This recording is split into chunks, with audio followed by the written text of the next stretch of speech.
I didn't plan on making this video today, but some filters in the tank. I just got this open. Got all the sending unit and all out. You're gonna need these quick disconnects.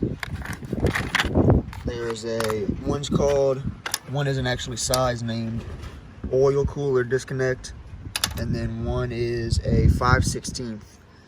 Here's the whole kit. I think that's part number up top for y'all. I got it at AutoZone.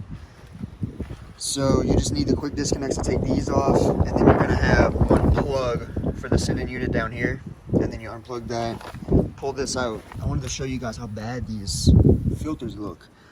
Look inside this, look inside of here. Let me get in the light. Look at that. How dirty that is. So I got this is the bottom, like the bottom filter for when the tank gets low.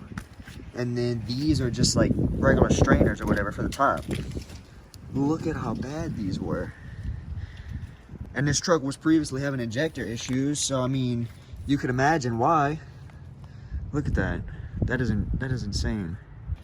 Once I got this out, I knew that that bottom filter sending unit was supposed to be attached to the bottom of this piece right here. This is the new one, right? Oh, this is like, you can feel it's like rubber, it's soft, whatever, it moves around and all. This was the old one. I had to fish the old one out of there.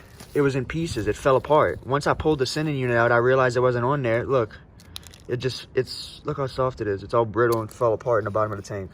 I ended up putting my arm in garbage bags and reaching down in there and just grabbing the pieces as I felt them. That was fun. Made a mess.